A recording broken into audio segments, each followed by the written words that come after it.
Students, स्वागत है आपका एनक्यू स्टडी यूट्यूब चैनल पर। आइए आज हम लोग लेकर के आए हैं बिहार विशेष जीके का यह दूसरा सेट है। पहला सेट में हमने 50 महत्वपूर्ण प्रश्नों को कवर किया था। आज भी हम लोग इसमें 50 महत्वपूर्ण प्रश्नों को कवर करेंगे और इस प्रकार से ये 100 बिहार स्पेशल 2 सेट में हम लोग कंप्लीट किए हैं। अगर वो पहला सेट आपको नहीं मिला है तो इस वीडियो के डिस्क्रिप्शन में उसका लिंक मौजूद है, वहाँ से आप उसे देख सकते हैं। तथा यह जो प्रश्न है वो बीपीएससी, बीएसएससी, एसएससी सभी परीक्षाओं के लिए बहुत ही महत्वपूर्ण क्वेश्चन होगा। तो आइए बिना देर किए हुए हम लोग शुरू करते हैं। हमारे स्क्रीन पर जो पहला सवाल है कि अखिल भारतीय चरखा संघ की स्थापना कहाँ हुई थी। यह स्थापना जो हुई है भागलपुर में, पटना में, दिल्ली में या फिर विजयवाड़ा में। तो अखिल भारतीय चरखा संघ की जो स्थापना है वह पटना में हुई है, यानी ऑप्शन नंबर बी जो है वो करेक्ट उत्तर है। अब हम लोग बढ़ते हैं। दूसरा नंबर प्रश्न है हमारे स्क्रीन पर कि बिहार में खादी की जो प्रगति है यह किसके नेतृत्व में हुई है। मजहरुल हक के नेतृत्व में, जगत नारायण लाल के नेतृत्व में, राजेंद्र प्रसाद के नेतृत्व में या फिर ब्रज किशोर प्रसाद के नेतृत्व में। तो बिहार में खादी की जो प्रगति हुई है वो राजेंद्र प्रसाद के नेतृत्व में खूब हुई है, अर्थात ऑप्शन नंबर सी जो है वो सबसे सही उत्तर है। अब हम लोग बढ़ते हैं अगले क्वेश्चन की ओर। तीसरा नंबर प्रश्न है कि बिहार का शोक निम्नलिखित में से किसे कहा जाता है। तो बिहार का शोक जो कहा जाता है हम सभी जानते हैं कि वह कोसी नदी को कहा जाता है, क्योंकि कोसी नदी अपने मार्ग में इतनी परिवर्तन करती है कि इससे पूरा सीमांचल जो इलाका है वो डूबा रहता है, इसलिए कोसी को बिहार का शोक कहा जाता है, यानी ऑप्शन नंबर 20 सही होगा। दोस्त, अगर आप चैनल पर नए हैं तो चैनल को जरूर सब्सक्राइब कर लीजिएगा तथा वीडियो को भी लाइक ज़रूर कीजिएगा। अब हम लोग बढ़ते हैं अगले सवाल की तरफ। अगला सवाल है कि बिहार में तेल शोधक कारखाना कहाँ स्थित है। तो बिहार का जो तेल शोधक कारखाना है वह स्थित है बेगूसराय जिला के बरौनी में, यानी ऑप्शन नंबर सी जो है वो सबसे सही जवाब होगा। अब हम लोग बढ़ेंगे अगले प्रश्न की ओर। अगला क्वेश्चन है हमारे स्क्रीन पर कि किस फसल के उत्पादन में बिहार जो है अग्रणी है। चावल के उत्पादन में, गन्ना के उत्पादन में, मखाना के उत्पादन में या बांस के उत्पादन में। तो अगर हम लोग फसल की बात करें तो बिहार में जो मानसून जलवायु है उसके अकॉर्डिंगली यहाँ चावल की भी खेती होती है, गन्ना की भी प्रमुख फसल है। बिहार में कई सारे चीनी मिल हैं और लेकिन जो पूरे देश में अगर बिहार उत्पादन में अग्रणी माना जाता है वो मखाना के उत्पादन में, जो दरभंगा जिला जो है इसका सबसे अग्रणी जिला के रूप में आएगा और बिहार मखाना के उत्पादन में अग्रणी राज्य है। अगला सवाल है कि बिहार में डालमिया नगर किसके लिए प्रसिद्ध है। रेशम के लिए, जूट के लिए, चमड़ा के लिए या सीमेंट के लिए। तो बिहार में जो डालमिया नगर है यह मुख्य रूप से सीमेंट उद्योग के लिए प्रसिद्ध है, यानी ऑप्शन नंबर डी सबसे सही उत्तर होगा। और रेशम के लिए जो बिहार में प्रमुख नगर है वह है बिहार का भागलपुर जिला, जो रेशम के उत्पादन के लिए प्रमुख नगर है। हम लोग बढ़ते हैं अगले सवाल की तरफ। 7वां नंबर सवाल है कि ककलोत जलप्रपात बिहार के किस जिले में स्थित है। पटना जिला में, नवादा, मुंगेर या नालंदा जिला में। तो ककलोत जलप्रपात जो बिहार में स्थित है यह नवादा जिला में स्थित है, यानी ऑप्शन नंबर बी सबसे सही उत्तर होगा। अब हम लोग चलते हैं अगले प्रश्न की तरफ। 8वां नंबर क्वेश्चन है हमारे स्क्रीन पर कि निम्नलिखित झीलों में से कौन सी झील बिहार में स्थित है। सांभर झील, अनुपम झील, सुखना झील या कामा झील। तो जो झील बिहार में स्थित है वह है अनुपम झील, यानी ऑप्शन नंबर बी जो है वो सबसे सही उत्तर होगा। सांभर झील जो है वो राजस्थान राज्य में स्थित है। अब हम लोग बढ़ते हैं अगले सवाल की तरफ। अगला प्रश्न है 10वां नंबर क्वेश्चन है कि बिहार में नमक सत्याग्रह कब शुरू हुआ। नमक सत्याग्रह के थ्रू महात्मा गांधी ने सविनय अवज्ञा आंदोलन की शुरुआत की थी। जो महात्मा गांधी 12 मार्च 1930 में अपने अनुयायियों के साथ साबरमती आश्रम से निकले थे और 6 अप्रैल 1930 को नमक बना करके नमक कानून भंग किए थे और इस प्रकार सविनय अवज्ञा आंदोलन का शुरुआत हुआ था। लेकिन बिहार में यह आंदोलन कब शुरू हुआ। तो बिहार में जो यह आंदोलन शुरू हुआ है यह 15 अप्रैल 1930 को, यानी ऑप्शन नंबर सी सही जवाब होगा। अब हम लोग बढ़ते हैं अगले सवाल की तरफ। 10वां नंबर सवाल है कि बिहार सोशलिस्ट पार्टी के संस्थापक कौन हैं। जयप्रकाश नारायण हैं, सुभाष चंद्र बोस हैं, सत्यभक्त हैं या इनमें से कोई नहीं। तो बिहार सोशलिस्ट पार्टी के जो संस्थापक हैं वह है जयप्रकाश नारायण जी, यानी ऑप्शन नंबर ए जो है वो सबसे सही जवाब होगा कि जयप्रकाश नारायण जो है वो बिहार सोशलिस्ट पार्टी के संस्थापक हैं। अगले सवाल की तरफ बढ़ते हैं हम लोग। 11वां नंबर प्रश्न है हमारे स्क्रीन पर कि बिहार में किसान सभा की स्थापना किनके द्वारा की गई थी। सहजानंद सरस्वती के द्वारा, या जयप्रकाश नारायण के द्वारा या स्वामी अग्निवेश या इनमें से कोई नहीं। तो बिहार में जो किसान सभा की स्थापना की गई है वह सहजानंद सरस्वती के द्वारा किया गया है, अर्थात ऑप्शन नंबर ए जो है वो सबसे सही उत्तर होगा। आप लोग इस वीडियो को जरूर लाइक कीजिएगा तथा दोस्तों के बीच भी शेयर कीजिएगा, ताकि क्योंकि ये बहुत ही महत्वपूर्ण सवाल है और इसका जो पहला सेट है वो इससे पहले हम कराए हैं और उसका लिंक जो है इस वीडियो के डिस्क्रिप्शन में मौजूद है, जहां से आप देख सकते हैं। हम लोग बढ़ते हैं अगले सवाल की तरफ। 12वां नंबर सवाल है हमारे स्क्रीन पर कि बिहार बंगाल से कब अलग हुआ। तो इसका जो सही जवाब है वो 1912 है, यानी option number B correct answer है। अब हम लोग बढ़ते हैं अगले सवाल की तरफ। अगला प्रश्न है कि 13वां है कि 1857 की क्रांति में बिहार के नेता कौन थे? मौलवी अहमदुल्ला, कुंवर सिंह या तात्या टोपे। तो अगर हम लोग बात करें तो 1857 की जो क्रांति है उसमें वो ये सभी नेता जो है 1857 की क्रांति से मुख्य रूप से ये बिहार कह रहे हैं 1857 की क्रांति के मुख्य नेता में से हैं, लेकिन सभी ने अलग अलग जगहों से नेतृत्व किया है। बिहार से जो नेतृत्व किया है वो वीर कुंवर सिंह ने किया है, यानी ऑप्शन नंबर बी सबसे सही जवाब है। अगले प्रश्न की ओर बढ़ते हैं हम लोग कि नालंदा विश्वविद्यालय की वैभव किसके हाथों नष्ट हुआ? यानी नालंदा विश्वविद्यालय के वैभव को नष्ट करने वाला कौन है? बख्तियार खिलजी है, इब्राहिम लोदी है या शेर शाह सूरी है।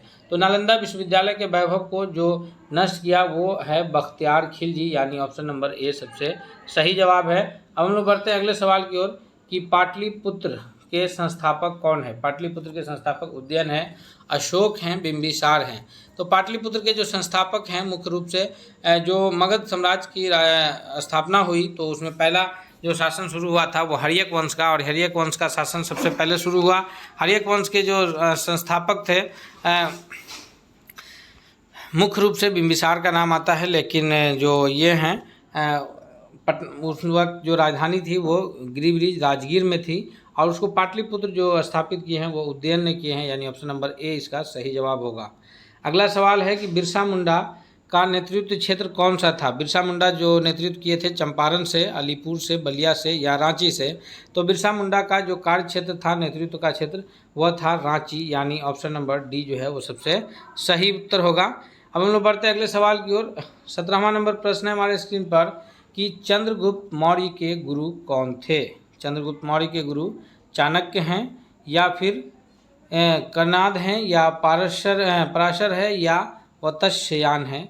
तो चंद्रगुप्त मौर्य ने जब मौर्य साम्राज्य की स्थापना किए थे तो उस वक्त अपना जो गुरु थे चाणक्य के जो गुरु हैं वो चंद्रगुप्त मौर्य के जो गुरु हैं वो चाणक्य हैं, जिनका नाम विष्णुगुप्त भी है, और इन्होंने ही अर्थशास्त्र की रचना की है, यानी अर्थशास्त्र इन्हीं के द्वारा लिखा हुआ पुस्तक है और चंद्रगुप्त मौर्य ने चाणक्य को अपना प्रधानमंत्री नियुक्त किया था।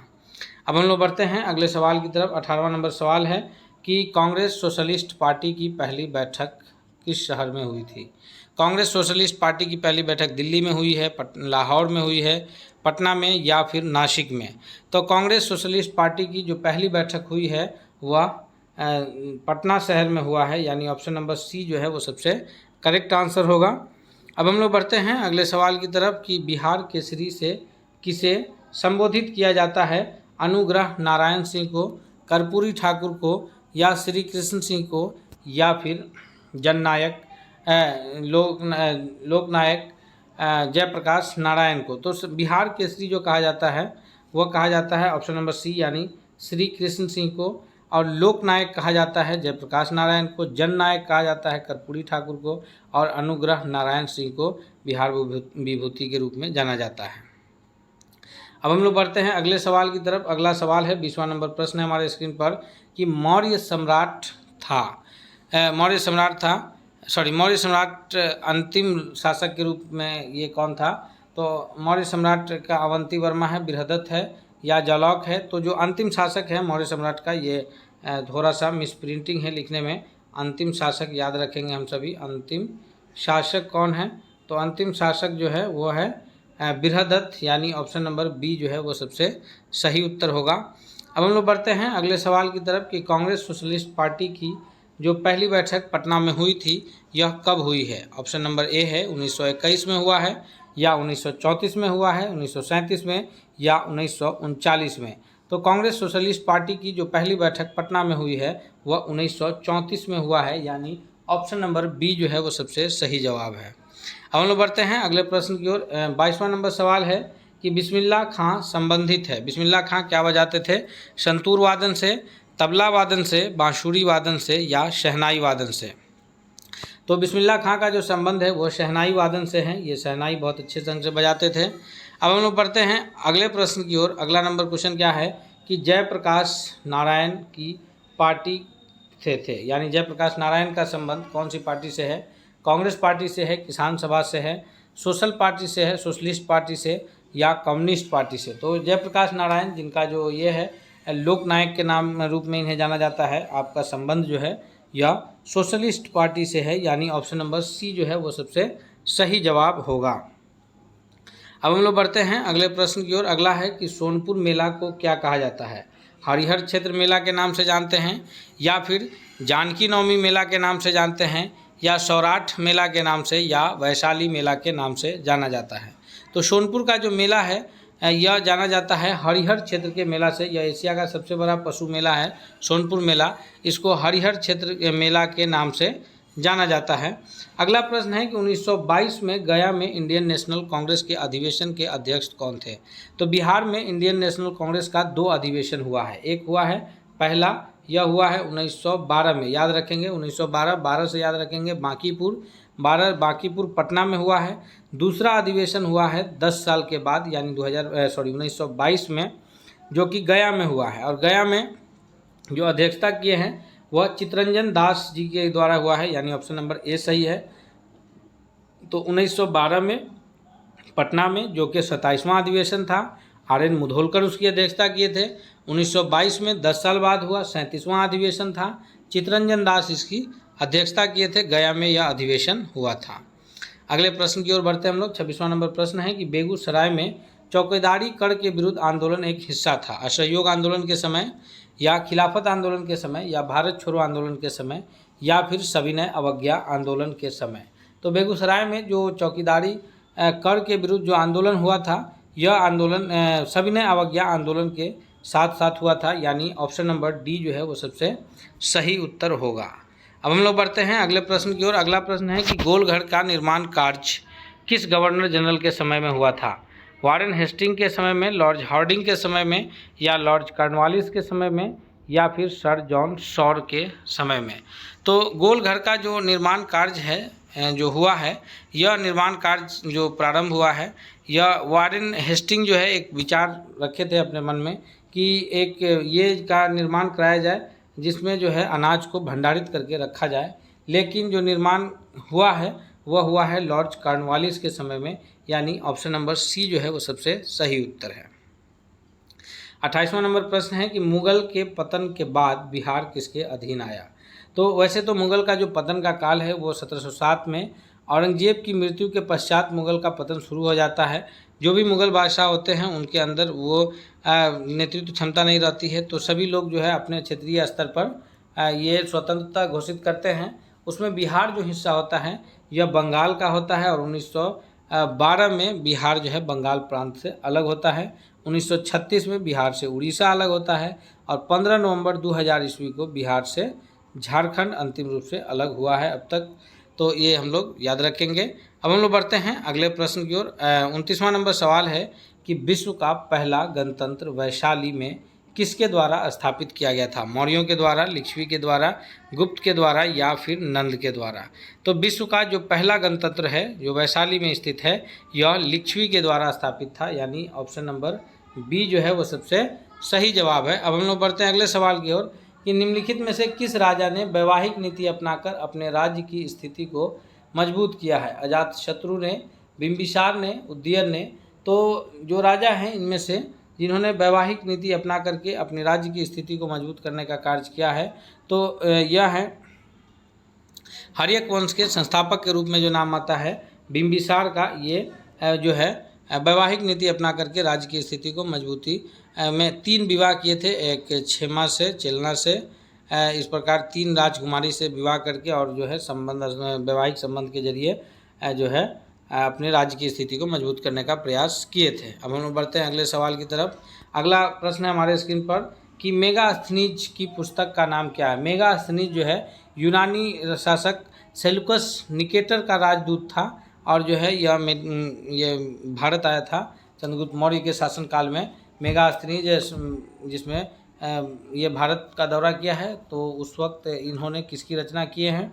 तो मेगास्थनीज द्वारा जो रचित पुस्तक है उसका नाम है इंडिका, यानी ऑप्शन नंबर बी जो है वो सबसे सही उत्तर है। और जो अर्थशास्त्र है यह चंद्रगुप्त मौर्य के प्रधानमंत्री कौटिल्य या विष्णुगुप्त के द्वारा रचित पुस्तक है।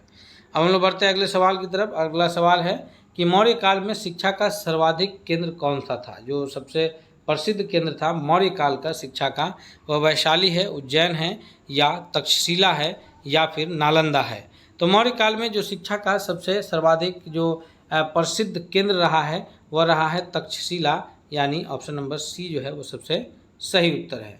जो लोग भी यह वीडियो देख रहे हैं, आप फ़ायदा उठा रहे हैं, तो आपसे बस एक ही गुजारिश है कि आप इस वीडियो को लाइक ज़रूर कीजिएगा तथा आप अपने दोस्तों को भी शेयर कीजिए ताकि वो भी इस वीडियो से भरपूर फ़ायदा उठा सके। और कोई भी जो कम्पिटिटिव एग्ज़ाम्स होते हैं उसमें बिहार से रिलेटेड एक भी प्रश्न उनका नहीं छूटे, इसलिए जो है यह सीरीज चलाया गया है। इससे पहले 50 प्रश्न कराया गया था जिसका लिंक इस वीडियो के डिस्क्रिप्शन में नीचे मौजूद है, और यह दूसरा है और अगला सेट भी आपको बहुत जल्द मिलेगा।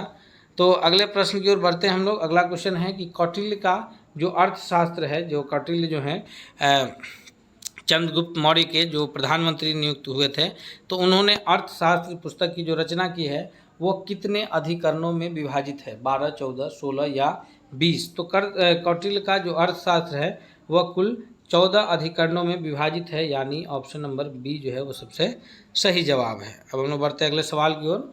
34वां नंबर प्रश्न है कि निम्नलिखित में से मगध का कौन राजा सिकंदर महान का समकालीन था।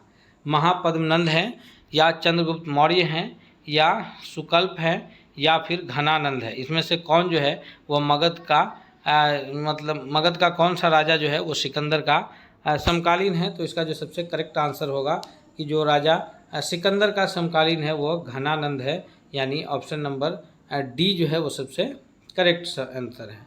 अगला सवाल है कि गुप्त वंश के किस शासक को भारत का नेपोलियन कहा जाता है। समुद्रगुप्त को, या कुमारगुप्त को, या फिर चंद्रगुप्त द्वितीय को। तो 35वां नंबर प्रश्न का जो सबसे सही उत्तर होगा कि जो गुप्त वंश के शासक को भारत का नेपोलियन जो कहा जाता है वह समुद्रगुप्त है, यानी ऑप्शन नंबर ए जो है वो सबसे करेक्ट आंसर है। कुमारगुप्त प्रथम के द्वारा जो है नालंदा विश्वविद्यालय की स्थापना की गई है, और समुद्रगुप्त को जो है वो भारत का नेपोलियन के नाम से जाना जाता है। अब हम लोग बढ़ते हैं अगले सवाल की ओर कि बिहार राज्य में सबसे लंबा रेल पुल कौन सी नदी पर बना है। गंगा नदी पर, पुनपुन नदी पर, फल्गु नदी पर, या सोन नदी पर। जो बिहार राज्य में सबसे लंबा जो रेल पुल बना है, 36वां नंबर प्रश्न का सबसे करेक्ट आंसर क्या होगा। तो सबसे लंबा जो रेल पुल है वो ऑप्शन नंबर डी है कि सोन नदी पर बिहार राज्य में सबसे लंबा रेलवे पुल का निर्माण कराया गया है। अगला सवाल है कि त्रिवेणी नहर किस नदी में से पानी आता है। त्रिवेणी नहर का जो निर्माण कराया गया है तो उस त्रिवेणी नहर को पानी कौन सी नदी से मिलता है। वह सोन नदी से मिलता है, म्यूराक्षी से, गंडक से, या फिर कोसी से। तो त्रिवेणी नहर को जो पानी मिलता है मुख्य रूप से वह गंडक नदी से मिलता है, यानी ऑप्शन नंबर जो सी है वह सबसे सही उत्तर होगा। अब हम लोग बढ़ते हैं अगले प्रश्न की ओर। अगला प्रश्न है 38वां नंबर सवाल है कि निम्नलिखित में से कौन सी दो नदियां अमरकंटक की पहाड़ी से उद्गमित है। यानी कौन कौन सी नदियां जो है अमरकंटक की पहाड़ी से निकलती है। ताप्ती नर्मदा, चंबल बेतवा, सोन बेतवा, या फिर नर्मदा और सोन नदी। तो इसका जो सबसे सही उत्तर है कि जो अमरकंटक की पहाड़ी से दो नदियां निकलती है, और हालांकि ये दोनों का प्रवाहित मार्ग बिल्कुल एक दूसरे के उल्टा हो जाता है। यह है नर्मदा नदी और सोन नदी। अब अगले प्रश्न की ओर बढ़ते हैं हम लोग कि विष्णुपद मंदिर कहाँ है। विष्णुपद मंदिर जो है पटना में है, गया में है, जमुई में है, या फिर दानापुर में स्थित है। तो इसका जो सबसे करेक्ट आंसर होगा कि विष्णुपद मंदिर जो स्थित है वह बिहार के गया जिला में स्थित है, और वही गया जिला जो गौतम बुद्ध के ये के रूप में प्रसिद्ध है, यानी ऑप्शन नंबर बी जो है वो सबसे करेक्ट आंसर है। अगला सवाल है हमारे स्क्रीन पर कि विक्रमशिला शिक्षा केंद्र के संस्थापक का नाम क्या है। विक्रमशिला जो शिक्षा केंद्र है, तीन प्राचीन काल के तीन प्रमुख शिक्षा केंद्र है, विक्रमशिला, तक्षशिला और नालंदा विश्वविद्यालय। तो इसमें से जो विक्रमशिला के जो ये हैं संस्थापक हैं उनका नाम है धर्मपाल, यानी ऑप्शन नंबर डी जो है वो सबसे सही उत्तर है। अगले प्रश्न की ओर बढ़ते हैं हम लोग कि महात्मा बुद्ध ने अपना धर्म चक्र परिवर्तन किस स्थान पर दिया था। तो जो महात्मा बुद्ध को ज्ञान की प्राप्ति हुई और उसके बाद उन्होंने जो अपना प्रथम उपदेश दिया था, उनके उस प्रथम उपदेश को धर्म चक्र परिवर्तन के नाम से जाना जाता है। और उनका जो प्रथम उपदेश है धर्म चक्र परिवर्तन, यह उन्होंने सारनाथ में दिया है, यानी ऑप्शन नंबर डी जो है वो सही जवाब है। अगला सवाल है 42वां नंबर प्रश्न है हमारे स्क्रीन पर कि बिहार में किस महाजनपद के बारे में जानकारी मिलती है। यानी बिहार में स्थित जो महाजनपद है उसके बारे में किस ये पुस्तक से जानकारी मिलती है। विनय पिटक, अंगुत्तर निकाय, कल्पसूत्र या दीर्घ निकाय। तो इसका जो सबसे सही जवाब है 42वां नंबर प्रश्न का कि जो महाजनपदों के बारे में जानकारी मिलती है वह अंगुत्तर निकाय से मिलती है, जो कि एक बौद्ध ग्रंथ है, यानी ऑप्शन नंबर बी जो है वो सबसे सही जवाब है। अगला सवाल है 43वां नंबर प्रश्न है हम लोग के स्क्रीन पर कि बिहार का कौन सा राज्य उत्तर वैदिक काल का एक महत्वपूर्ण राज्य था। विदेह, अंग, वज्जी या मगध। तो बिहार का वह राज्य जो उत्तर वैदिक काल का एक महत्वपूर्ण राज्य के रूप में जाना जाता है वह है विदेह, यानी ऑप्शन नंबर ए जो है वो सबसे करेक्ट आंसर है। अगले प्रश्न की ओर बढ़ते हैं हम लोग। 44वां नंबर क्वेश्चन है कि महावीर स्वामी जो जैन धर्म के 24वें तीर्थकार हैं, इन्होंने अपना अंतिम उपदेश कहाँ दिया था। पावापुरी में, कपिलवस्तु में, वैशाली में या कौशाम्बी में। तो इनके द्वारा जो अपना अंतिम उपदेश दिया गया है, इन्होंने अपना अंतिम उपदेश जो दिया है वह पावापुरी में दिया है, यानी ऑप्शन नंबर ए जो है वो सबसे सही उत्तर है।